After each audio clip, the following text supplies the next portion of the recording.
So on $10,000 at a 30% tax rate, you're only saving $3,000, but you lost $7,000. You lost $7,000 to save $3,000. Who does that? You wouldn't do that on the asset side. So why is it good on the debt side? Welcome to Streams to Impact, and be inspired to engage passionately in the work of your calling while achieving financial prosperity through multiple streams of high-yield returns on investment to bring your dream of making a meaningful impact to reality. I'm your host, Dr. Allen, and I am delighted that you are joining us today. If you haven't yet, get a complimentary copy of our exclusive guide, High Yield Investment Blueprint. Secure 18% plus returns in 60 days. Go to our website, highyieldblueprint.com. That is www.highyieldblueprint.com. Just provide your email address and we'll send you a copy today. Hello, enlightened investors. Welcome back to Streams to Impact. I'm your host, Dr. Allen, and we are delighted to have you with us again today as we look at mastering family finances. The more that we know, the more that we can benefit from that. With us, we have an expert in the field of family financing, and his name is Bill Westrom, and he is the co-founder and CEO of Trust Equity and the architect behind Credit Line Banking, a revolutionary banking strategy that's changing how Americans save, invest, and pay off debt.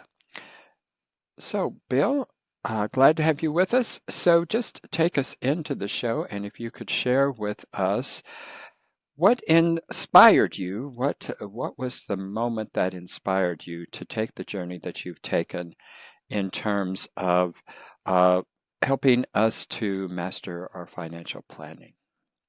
Well, boy, that's a good question, because I didn't set out to do this. I'm here by accident. And when it comes to my passion and all that, are you familiar with the Oregon Trail? Yes. Yeah, briefly in history. Yes. In history class. Well, that basically opened up in 1811 until the late 1800s.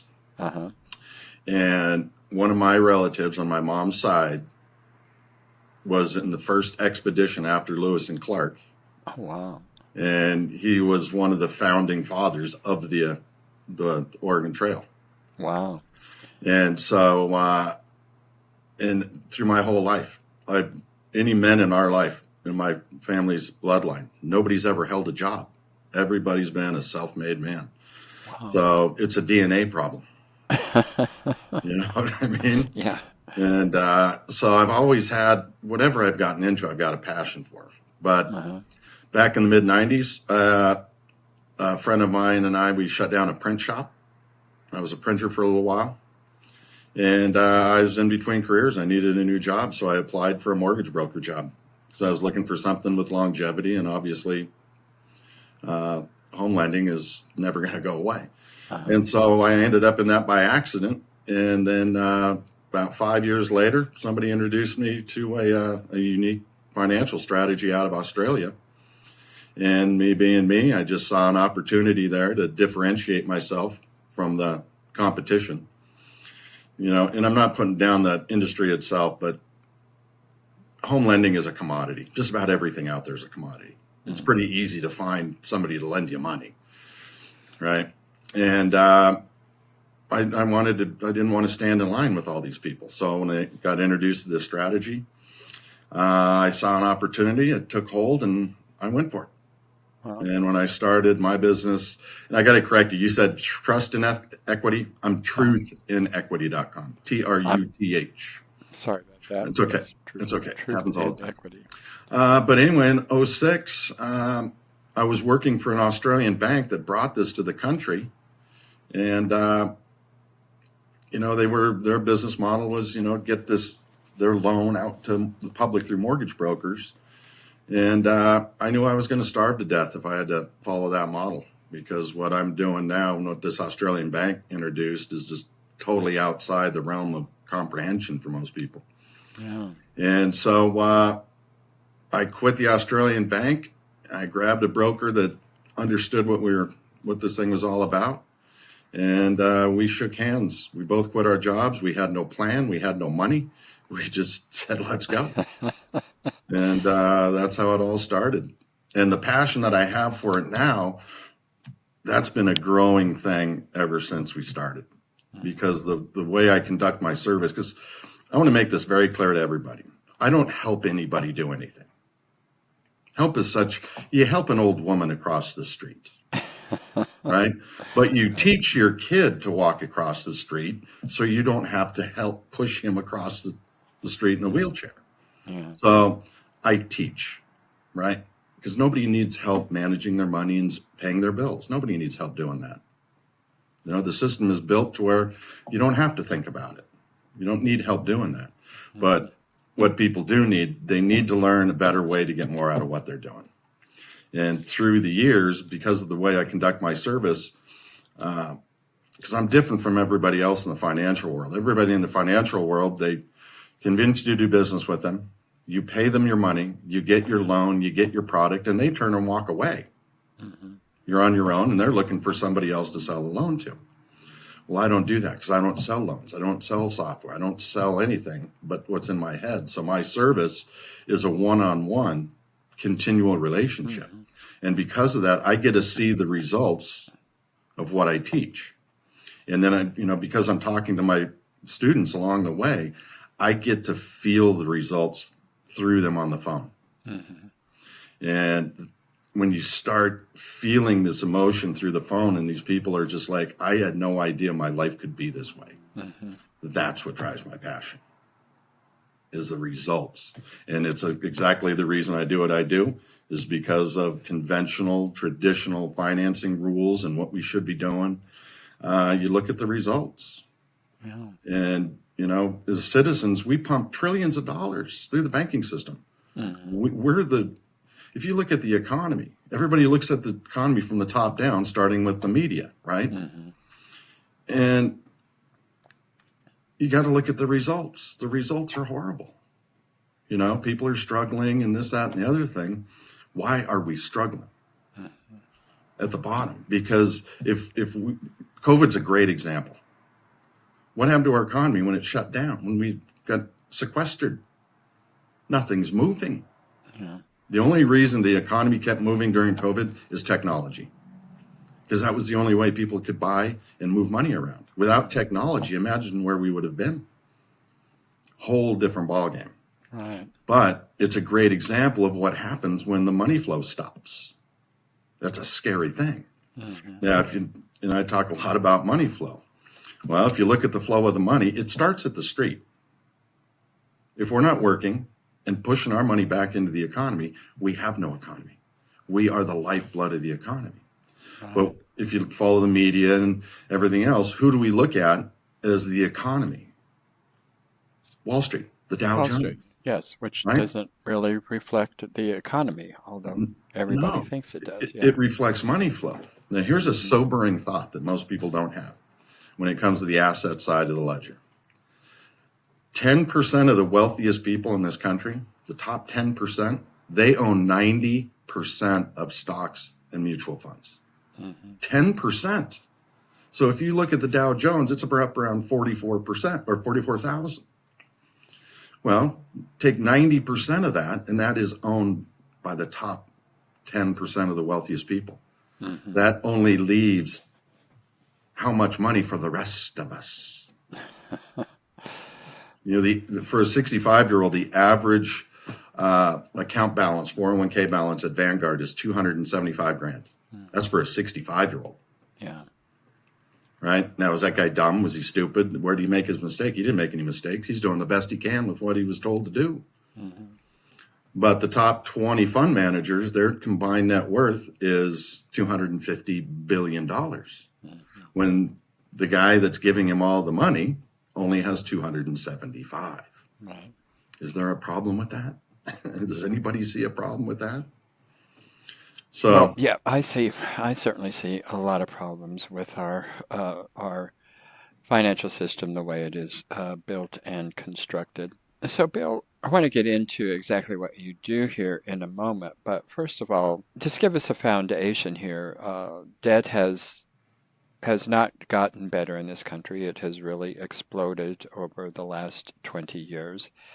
So, what is it, and why is it that that we have gotten to this place where consumer debt continues to grow and explode,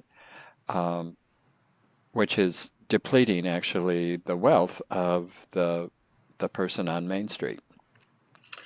Well, that's a very good question. And there's one of my favorite documents that I love to read. Now, I know it's weird, but it's the New York Fed quarterly report on consumer debt in this country. And if we talk about debt, let's look at the federal debt, $37 trillion, close to it. And they claim that that's costing us $1 trillion a year in interest.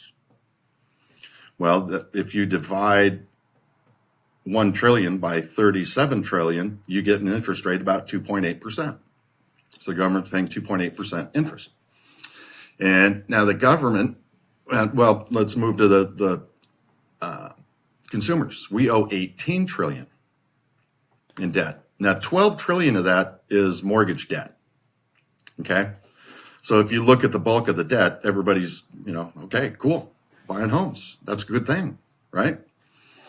But when you compare the debt, the government has all sorts of things they can do to extinguish that debt. Taxes, tariffs, cut this, cut that. They've got all sorts of mechanisms. Yeah. But what dollar exchange is the primary where they pay for it. But now you look at what can the public do to get rid of the debt they have. Low rate, low payment. Mm-hmm. Low rate, low payment. Right? Now, when you look at all that debt, 18 trillion, is that irresponsible consumers just spending at wanton disregard? No. Everybody's doing what they're supposed to do. You get an education.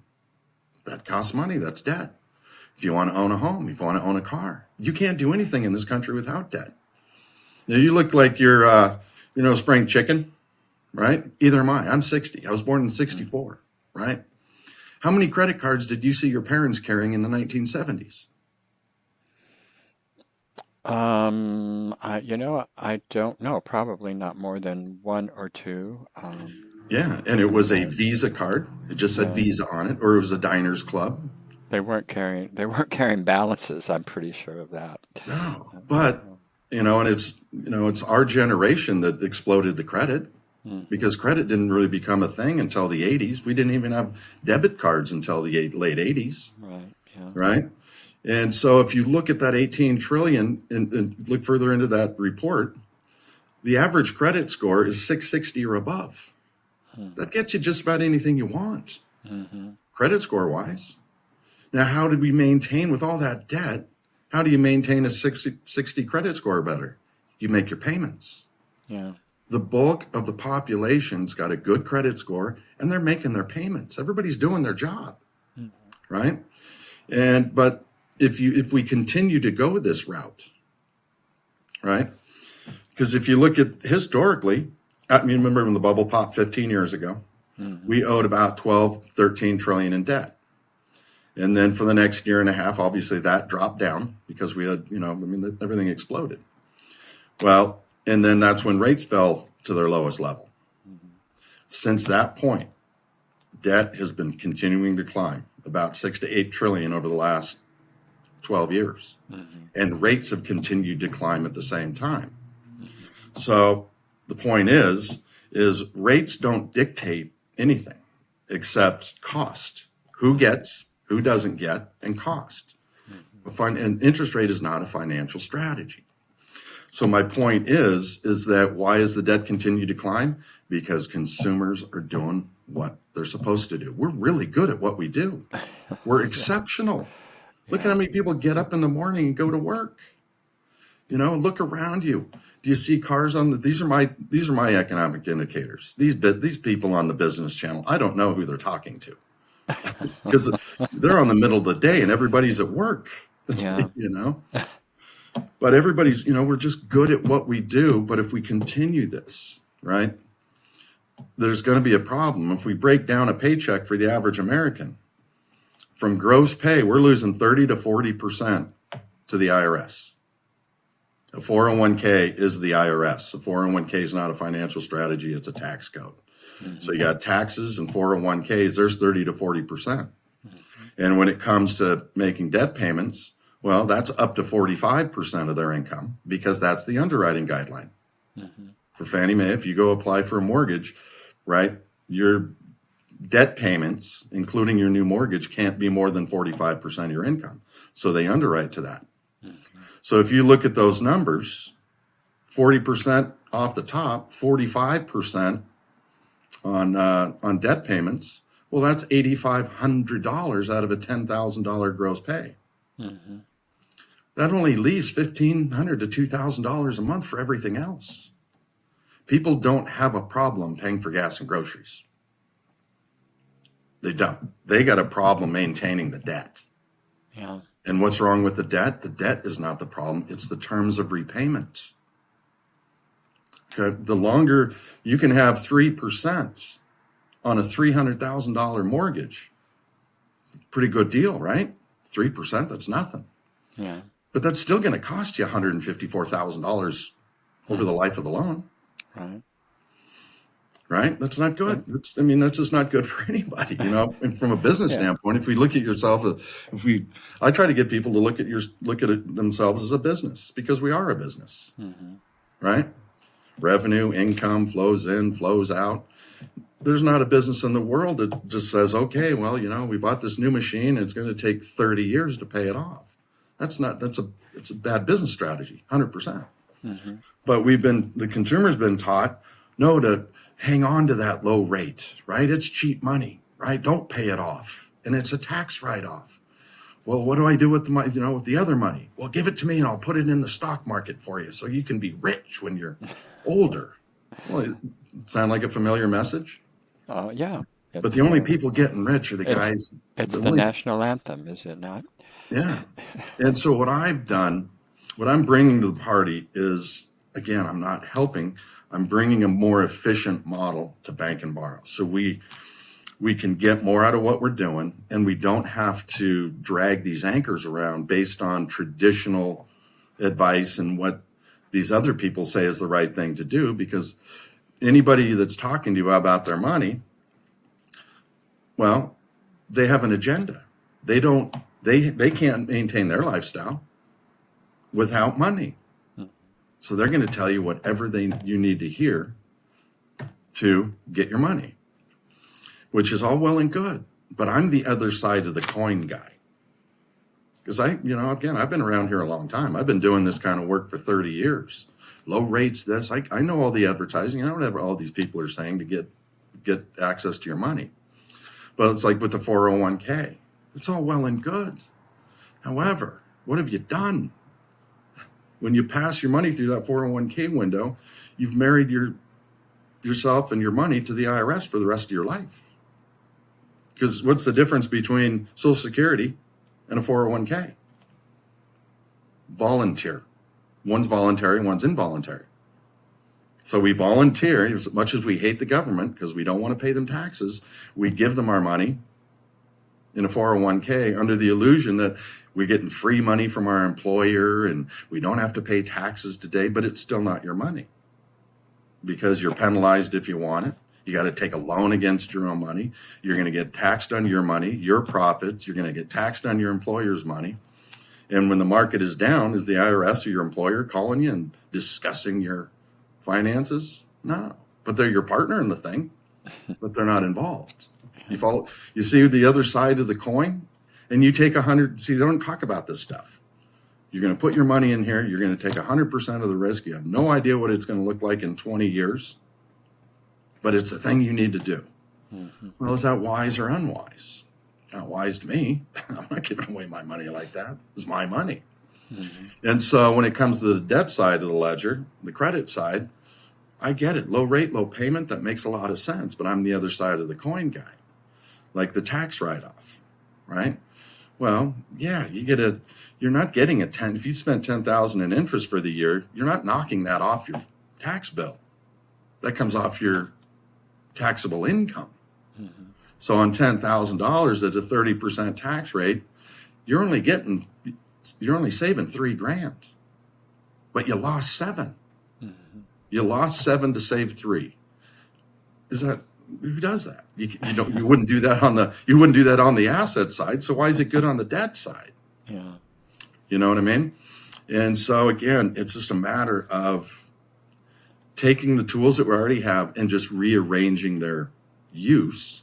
Mm-hmm. So you switch not switch so much, but you level out the balance, because of the system is so imbalanced, right? The banks just reported their net earnings, billions of dollars for one quarter. And how'd they make that money? Because we gave it to them every Friday. What would happen to the banking industry if we decided to cash our paycheck? They'd shut it. The whole banking system would go down, right? And so you got to think about, well, why would that shut the banks down? Well, because you just took away their ability to leverage our money for financial gain, because that's what they do. They don't make furniture. They don't sell sandwiches. They take our money and they put it right back into the market. Now, when we borrow money from the bank, we're not borrowing anybody's money, but we're told we are, so we feel subordinate to it, right? We're subordinate to the lender because we borrowed their money. Mm-hmm. No, we didn't borrow anybody's money. Those are digits on a screen, right? But it's real money paying it back, right? So that 18 trillion in debt is monopoly money. It's not real money, because if you read modern money mechanics in fractional banking, they have a multiplier. They can take our deposit and multiply it by up to 9. With keystrokes. Right. Yes. So you deposit $1,000, they're going to go lend $9,000 to me. I take my $9,000 and I go put it on another bank. They multiply that by 9. So your $1,000 loan, right? Or not loan, but your deposit, right, turned into $81,000 worth of debt just by making deposits. Right? So when you use that fractional banking, you look at the 18 trillion, that's not real money, but it's real money paying it back. So where's the real money going? Well, the real money, Jamie Dimon's got that, and anybody else running a bank. Because I've had bankers tell me they're nothing more than a hedge fund. They take money and make money. That's all they do. And so you see the lopsidedness of this whole thing? And so I don't talk away the show. This will be a great segue for your next question to say, what do you do? That is my next question. So tell us, what's the solution, which is the solution is change and teach. The solution is changing the flow of the money. It's really that simple. Now, when we think of flow of money, okay, we get paid, it goes into our checking account, and then what do? We distribute it back through the economy, right, by paying our creditors, paying our vendors, and point of purchase. Money flow, right? We are the source of the money flow. Right. Okay. Yeah, if we look at the money flow, okay, we're making payments and our debt sticks around and blah, blah, blah. We're not getting anywhere, except the only thing we're getting is the stuff we're buying. And that's our reward. That's supposed to be our reward, right? Right. Well, what I do is changing the money flow is, instead of it before I get to that point, what I've done here, my program, Credit Line Banking, I've taken 3 financial strategies and combined them to one. Consumer banking, as we just described. Commercial banking, business banking, they offer a sweep account. You familiar with what a sweep account is? No, a sweep is where they provide a service. Now, your business, you've got $100,000 sitting in your operating account at the end of the day. Well, the bank says, we'll sweep that $100,000 into an interest-bearing asset, or we'll sweep it against debt overnight, and then we'll sweep it back to your operating account so you have access to it. So they sweep it over. So overnight, you're either earning interest on that idle money, or when you sweep it against a debt, you've knocked the debt balance down, which means you're paying less interest. Now, that's a very important thing to understand, because what does the consumer do to reduce their interest charges? Number one. They pay it down. No. Shop rate, interest rate. It's that interest rate that's killing you. Yeah. High interest rates. Well, why would how does a business pay less interest? It's just by sweeping the money, because they affected the balance. Mm-hmm. And I preach this all the time. The interest rate doesn't cost you the money, the balance does. Because if you have a 15% credit card, 20% credit card in your pocket with no balance, you never use the card. Does that 20% scare you? No, it's just a number. When you put $5,000 on it, ding, ding, ding, now we have interest. So we got that sweep account. And then you look at executive level banking. What does Jamie Dimon do? He's leveraging as much money as possible into an interest-bearing activity. The more he has in that trade, the more money he's going to make. He doesn't care about the interest rate. He's looking at what are the results based on the balance. So I brought those three together for the consumer. So when it comes to receiving money and paying bills, you have to use a checking account. That is the tool for everybody. Okay. Now, so we don't change any of that except how we pay our bills, because one of the biggest things I do for people is I help them establish bill pay day. Get everything paid on one day. Don't chase all their due dates around, because the due date is just ink on paper. You can get that stuff changed. And so the consumer banking, we still have to deal with that. We just rearrange things a little bit. Then we bring in the sweep aspect and it's a customer-driven sweep. So the only way the consumer does that is because you got to maintain liquidity of your money. You can't give your money away. Like if you sent your paycheck to your mortgage company, they'll take the check, won't they? Right? But when you need gas and groceries, you need to go apply for a cash out refinance, because it's a one-way loan. And that's why more people don't throw more money at a debt, because they know they can't get access to it. Now here comes credit line. Why do we use a credit line? Home equity line of credit, unsecured line of credit, credit card is a revolving line of credit. Well, when they approve you for a credit limit, well, that's your money, right? You can borrow, pay back, borrow, pay back, borrow, pay back, and they're not going to say boo to you unless you don't make a payment. That provides, with that revolving door, it provides liquidity. So if you pay $5,000 down on any one of those today, you can go get the money tomorrow. Liquidity, same thing as a checking account. So that's why credit line banking uses a line of credit for the liquidity aspect, right? So I teach people how to get that income into that line of credit from wherever it's received, getting it into that line of credit. What happens when you push money into a line of credit? It's treated like a payment. So instead of making a $500 payment with $400 going to interest and $100 going against the debt, you send them $5,000. They still get their $400 in interest. They can't take more than what's owed for the month. And then the remainder goes against the balance. And it pushes that balance down. Reduce the rate, reduce the interest cost without having to chase an interest rate. Does this all make sense? And then because you have liquidity, you can go get the money. Then on bill pay day, the money comes out of the line of credit back to your checking account and distributed like everybody, like normal. So there's no change. I didn't talk about your budget. No budget discussions. That's your lifestyle. A budget is a lifestyle. And nobody needs help with a budget. They just need to understand where's the money going? Because 95% of our budget is the same every month. Because your mortgage payment doesn't change. Car payment doesn't change. Student loan payment doesn't change. When you go to the grocery store, your wife, I would guess 95% of the time she goes grocery shopping, 95% of the same stuff is in the basket. So even though that can ebb and flow, that's very commoditized, just like everything else. Right. And so I don't talk to people about their budget. Right? Grown adults, do your thing. You know, I'm just here to show, teach, help, if you will, a new model. All right, so back to the example. So the money goes in to reduce the balance to save interest, and you pull money out for your expenses. And let's say you put in 5,000 and you took out 4,000. Now, if you did that in your checking account, how much money would you have left in your checking account? Put in 5, take out 4. You'd have 1,000. You got 1,000 left. Well, when it's in the line of credit, that $1,000 is considered your monthly payment for the month. Mm-hmm.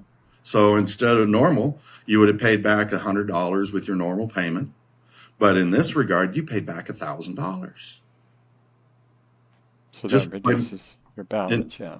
Yeah, and under this fashion, if you think about it, 100% of your income is going to be doing something for you 24/7. Because when you drop the balance, you leverage 100% of your income to save interest, and then you pay your bills, and whatever's left over is paying it back. Mm-hmm. So through the interest savings, let's say you save $50 in interest because you manipulated the balance. Mm-hmm. You had $1,000 left over. You just paid off $1,050 on your debt without even blinking. You didn't have to change anything in your life. You just changed the flow of the money. Now, if you had average $1,000 on a $5,000 debt, 5,000 divided by 1,000, you have it paid off in 5 months, guaranteed. Mm-hmm. Doesn't matter what anybody thinks, says, opinions. The math is the math. The results are the results. Yes. And the reason I get passionate about it because I see it every month through real activity. It's interesting how they try to play us. I have a line of credit, and I pay more than the interest, and they're always asking me, "Do you want this applied to the principal or to the interest?" Well, I want it to the principal, but they always are asking me that. So, well, when it comes to interest, who's in control of the interest? The bank is. Yeah. Now, how do they control that? What the terms of the loan? Is that what you're asking? Well, I'm just asking. And again, this is a great question that people can't answer because again, you just put yourself in a subordinate position, saying that the bank controls the interest. They don't control any of it, right? Mm-hmm. The terms of the deal. When you see an amortization table, that's the terms of the deal: 30 years, 360 payments. Well, there's nobody at the bank doing that. That's just a mathematical formula that says if you borrow this at this interest rate, this is what it's going to take. Mm-hmm. And an amortization table just represents the bare minimum. Mm-hmm. Here's an example of that. If you had a 30-year mortgage and you wanted to pay off in 15 years, what are you going to do? You're going to go to a mortgage broker and say, I want to pay this thing off in 15 years. He's going to say, all right, Alan, well, let's get an application going. That's what he's going to do. Well, if you talk to Bill, I'm going to say, make a 15-year payment. I can calculate that for you. I got the calculator and how to do it. Make a 15-year payment on your 30-year loan. How long is it going to take you to pay it off? 15 years. 15 years. You didn't have to chase rate, didn't need a new loan. You changed the flow of the money. You just added more to it. You can pay it off in 10 years, 5 years, but the terms that you've agreed to are 30. You can nothing less than that. That's the agreement. Right. And now how do they calculate interest? You ready for this? Balance times interest rate divided by 12. Mm-hmm. They don't affect interest at all. They don't touch anything. It's mathematical. And if you go on an amortization table, it's just simple math. Interest is not compounded. It's not front loaded. There isn't a soul on the planet that can prove that in a calculator. Jamie Dimon of Chase Bank or JP Morgan, Chase, wherever he is, he couldn't calculate that. It's a myth. Yeah. But people use this myth to manipulate you to do something financially that's going to benefit whoever's telling you to do it. Right. You follow? So the point of the matter is we are in control of interest. The bank is not in control of anything. They're not financial savants. When you walk into a bank branch, it's no different than walking into McDonald's. Mm-hmm. They're just there to help you order off the menu. Mm-hmm. They're there to help you get what you want by providing you a loan. How many of them come back and say, you know what? You just signed up for 360 payments. We got a great idea. If you don't want to make all those payments, we got a better idea for you. We have an idea. We can help you get out of debt. There isn't a bank in the country. There's not a financial person in the world that offers that up. Yeah. Right? Now, the reason I bring this up, I'm not putting those people down. They're providing a service, right? Mm-hmm. They're good people. Look at the results. Look at the results. Do you know anybody that wants a lifetime of debt payments? No, nobody wants it. But guess what everybody's stuck in? A lifelong of payments because they're following somebody else's advice. Well, you're paying all that interest because the interest rate's too high. So look, rates are down. Lowest rates in history. Come on in. Mm-hmm. Well, then you ask the consumer, well, why did you do that? Well, I don't want to pay all that interest. Well, when? And what about all the interest that you spent 5 years paying? You just spent 50 grand in interest. You only paid back 5% of a loan in 5 years. And once we refinance in that lower rate, it's like that never happened. Like we just wash it away. But see, these are all the things that I think about, that I try to get people to start thinking about and say, you know what? Maybe there is something underneath that rock. Yeah. So, yeah, that's what that's what I've always done with my mortgages, is always cut down the time on them.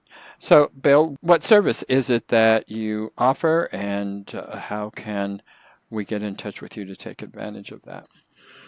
Well, my service is a process, because I'm dealing with individuals, and every individual is different, even though everybody's doing the same thing, because we all live in the same society. Mm-hmm. Nobody's walking on their hands to work, and nobody's driving from the back seat, And so everything starts with an initial phone call. I got to get to know you. You got to get to know me, because this is an invite-only kind of thing. Even though as great as it sounds, I wish I could get everybody in, but I don't have a problem saying no to somebody. And I go through a specific process. So we have an initial phone call, and then the next phase is get online together and have a Zoom call, because I have built an amortization table specifically for this strategy. So through that process, all I need to know from people is, what do you owe? What do you earn? What do you spend? And I can put those into my system. And then we both look at the amortization table. How is this going to play out? And in the amortization table, I can take in any scenario. What if we have to buy a car in 4 years? So I've got my daughter, we got to pay for, putting her through school, got to buy the kids a car. So I can take all of these things into account in my amortization table, and everybody has to go through it. I've never brought anybody on without going through that process. And it's not just for you guys, but it's for me, because I'm not taking in money from anybody that's going to fail. Because if you fail, it's my fault, not yours. Now, if I say you're a good candidate and you fail, well, you probably didn't participate and follow instructions, right? But that's why I go through the process up front, because I'm protecting my business, my reputation, as well as I'm protecting the life you're spending a lifetime building. And that's a big thing. I don't tell people what to do with their money. I'm not a debt guy. I'm a banking guy. I'm teaching people how to bank like a banker. You're going to tell me where your life is going to go. I'm just going to help you get there quicker. It's not my job to tell you what to do with your life. And then after that, if you're a good candidate and you elect to hire me, I'm going to help you get the right line of credit for the job. Or I'm going to teach you how to use what you already have, because I don't sell loans. I'm not incentivized by loans. I'm not paid for a loan. Even though I perform mortgage broker duties and I am an expert at that aspect of life, I just don't take applications and collect documents. Mm-hmm. All right. Once we have the loan in play, that's when the real service kicks in, because now we got to talk about, now you've got the line of credit. What are we going to use it for? Once we have a balance, how do we get income in? How do we establish bill pay day and make sure everybody gets paid? Right. And sometimes, there's so many variables. Sometimes everything doesn't get paid on one day. We've got outliers, but that's why I'm there. What do we do? What do we do? How do we handle this? How do we handle that? And so it's a very close relationship we have. Because I've got, when we have that implementation meeting, you're going to get homework assignments. You're going to have a form to fill out so we can put all this together. Mm-hmm. And I'm at everybody's beck and call. Every one of my students has my personal cell number in it, and everybody knows they can contact me Sunday through Sunday. Because I'm the one that got you into this. I'm sure it's all going to be the one to be there for you. And then through that process, I get a 6-month guarantee. And for the first 6 months, I have people send me their information so I can track and manage it in the amortization table. So you're not flying out on your own. I'm the wingman. And through that process, I can identify any places we need to make corrections, and we can fine tune it. At the end of 6 months, if the program doesn't work, the strategy as prescribed, you'll get your money back. If you've done everything I'm telling you, it's not working, you're getting a refund. Better yet, if I don't show up and do my job, you're guaranteed a refund based on lack of performance. So the guarantee is everything has to work as prescribed, as promised, or you're not out any money. And then beyond that doesn't end the relationship, that just ends the guarantee period. So after the end of 6 months, that's when we kind of mutually decide, do we want to talk monthly, quarterly, biannual, or the best answer I can get is somebody says, Bill, I got it. I'll call you if I need you. Because I'm not breeding dependence. I'm teaching people so they can pay it forward. Yeah. Teach their kids, right? Pay it forward. And I tell people all the time, like with somebody like you don't need my help. But kids, if we don't teach our kids something better and they follow along the same path, that 18 trillion is going to be 50 trillion with no relief. Right. And so that's pretty much how it goes. I'm the wingman. I take you under my wing and make sure you know everything you need to know. And you become a self-sufficient self-banker, and you don't play subordinate to anybody. Because that's my biggest passion in life. Don't be a subordinate to anybody. Yeah. Because nobody's on a pedestal. Nobody's better than you. Nobody's smarter than you. They just know different stuff. Well, Bill, it has been informative having you, and it's certainly an intelligent way to look at the money flow. And so viewers and listeners, you can find Bill at truthinequity.com. And if you want to get rid of your debt now rather than 30 years from now, give a call to Bill. So, Bill, thanks so much for being with us. Can I interrupt this real quick? Can I add on to that? Because I didn't finish that. I stopped before I answered that. One thing I want people to know that's listening, I don't sell loans. I don't sell tapes. I have no products to sell. And the only thing I want out of any marketing, anything I ever do, is people just to say, I need to learn more. Yeah. So I always try to stress, right? Don't be scared to learn something new. You never stop learning. Don't be scared of talking to me, because we're just going to have a conversation. If we're right for each other, great. If we're not, that's okay too. Yeah. So if you go to my website, contact us. You can find my cell number, my calendar, and just come at me. We're just going to have a conversation. Don't be scared of me. And it's not just about debt. I'm just not a debt guy, because I got people using this, like I said, buy cars, buy homes, invest. It's your money. You decide where to go. I'm just going to help you get there 4 times faster than everybody else. Yeah. Well, wonderful, Bill. Thank you so much for being with us today. And enlightened investors, thank you so much for being with us. And we'll see you in the next episode. Thanks, Alan. Thank you. Thank you for tuning into Streams to Impact, brought to you by Steed Talker Capital, a company empowering passionate professionals like you to develop multiple streams of passive income built on solid passive real estate investments. As a significant part of our endeavors to make a cosmic and meaningful impact for this world, Steed Talker Capital contributes significant portions of our profits to activities and organizations committed to better understanding the equine. These endeavors attempt to enhance the treatment of horses worldwide. Steed Talker Capital, working for a world where all creatures great and small flourish abundantly. If you are ready to learn how our passive investors have earned an average 33% annual return on their investments, schedule your complimentary passive income to Prideful Impact consultation. Obviously, we cannot continue indefinitely to offer these valuable consultations for free, so grab your passive income to Prideful Impact consultation while you still can. Go to steedtalker.com/passive.